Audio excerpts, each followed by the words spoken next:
বিএনপির ওই মিটিংয়েই বলেছেন যে ইলেকশন উনি ডিসেম্বর থেকে জুনের মধ্যে করবেন। উনি বলেছেন যে উনি জুন 30 কাট অফ টাইম এর ওই পারে যাবে না।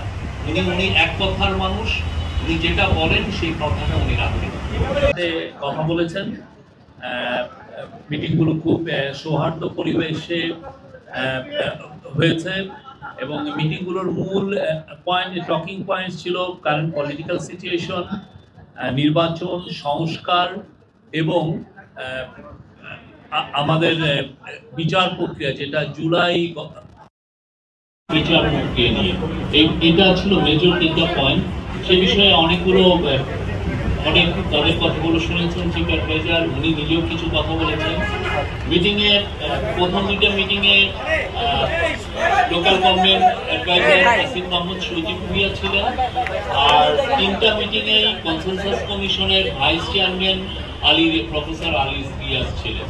আর প্রথম মিটিংয়ে বিএনপিতে 4 জন ছিলেন, বিএনপির স্ট্যান্ডিং কমিটির মেম্বার ডক্টর খন্দকার মোশাররফ হোসেনের নেতৃত্বে। আর জামাতের মিটিংয়ে 2 জন ছিলেন, জামাতের আমির এবং জামাতের নায়েবে আমির। জামাতের আমির ডক্টর শফিকুর রহমানের নেতৃত্বে, এবং এনসিপির 4 জন ছিলেন এবং এনসিপির একমাত্র দল এখানে একজন মহিলা প্রতিনিধি ছিলেন। এনসিপিকে নেতৃত্ব দিয়েছেন নাহিদ ইসলাম। তো মিটিংয়ে প্রত্যেকটা পার্টি তাদের স্ব অবস্থান করেছেন। তারা মাননীয় চিফ অ্যাডভাইজারকে অত্যন্ত সমর্থন জানিয়েছেন। তারা বলেছেন তার নেতৃত্বে তাদের আস্থা আছে, এবং তারা বলেছেন যে কেউ বলেছেন যে তারা বেশ কিছু রিপোর্ট করেছেন যে উনি পদত্যাগের বিষয়টা উনি ভাবছেন।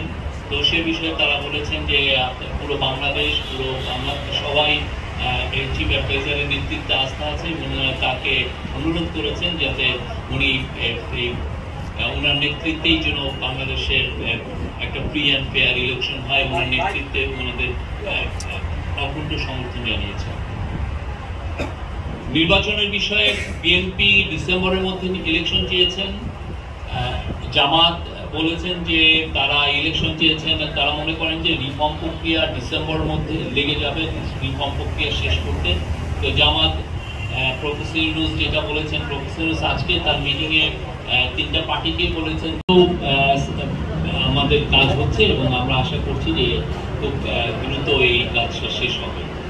এই ছিল, আর অন্যান্য আর এগুলোই ছিল আজকে। এর বাইরে তেমন কোনো আমরা বলবো যে এগুলো আপনাদের প্রশ্ন নিচ্ছি। আপনারা প্রত্যেকটা বিষয়ে জানো, বিচার প্রক্রিয়ার বিষয়ে প্রধান উপদেষ্টা বলেছেন এই মাসেই বিচার প্রক্রিয়া শুরু হবে। জুলাই যে হত্যাযজ্ঞ হয়েছে সেটার বিচার প্রক্রিয়া এই মাসে হবে, এবং পার্টিগুলো তার কাছে অনুরোধ করেছেন যে খুব বিচার প্রক্রিয়ার জন্য খুব কুইক হয়, এবং but at the same time যাতে ডিউ প্রসেসটা মেনটেন করে যত দ্রুত বিচার প্রক্রিয়া করা যায়।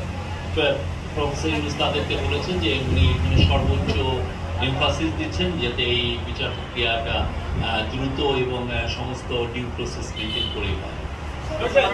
এটা সংকটের কি হলো আমরা জানি না, এটা আমরা বলতে পারি যে আজকে খুবই সৌহার্দ্যপূর্ণ পরিবেশে বাংলাদেশের 3টি নেতৃস্থানীয় পার্টির সাথে আমাদের চিফ অ্যাডভাইজারের মিটিং হয়েছে। এটা বেশ বিষয়।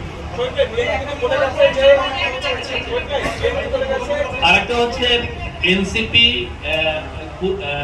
এনসিপি চেয়েছে যে তারা লোকাল গভর্নমেন্ট ইলেকশন চেয়েছে।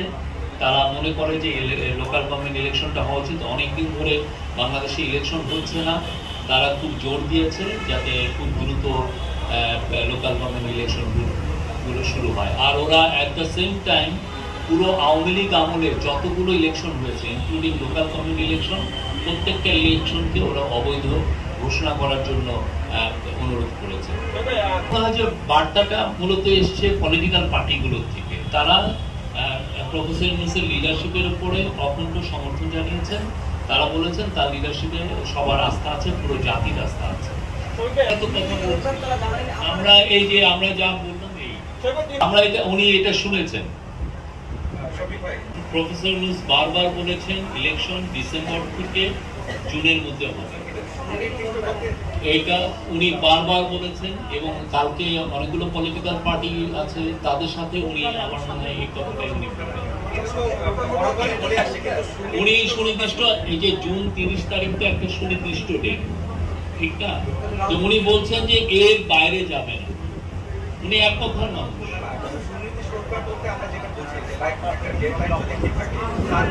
আমরা শুনলাম, থ্যাংক ইউ। আমি যদি অ্যাডভাইজারি কাউন্সিল আবার নতুন কোনো স্টেটমেন্ট দেয় তাহলে ব্যাখ্যা পাবেন। আমি ওই স্টেটমেন্টের প্রতি আপনাকে রেফার করছি। প্রায় তো পলিটিক্যাল পার্টির সাথে আমাদের ডায়ালগ হয়, আমরা তো কন্টিনিউয়াস। আমরা মনে করি বাংলাদেশের এই যারা জুলাই আন্দোলনে ছিলেন প্রত্যেকটা পলিটিক্যাল পার্টি আমাদের অংশীজন, তাদের সাথে তো নিয়মিত চিফ অ্যাডভাইজার বসেন, তো ওইটারই একটা প্রসেসে বসা। আপনি তো একবার কোশ্চেন করেছেন।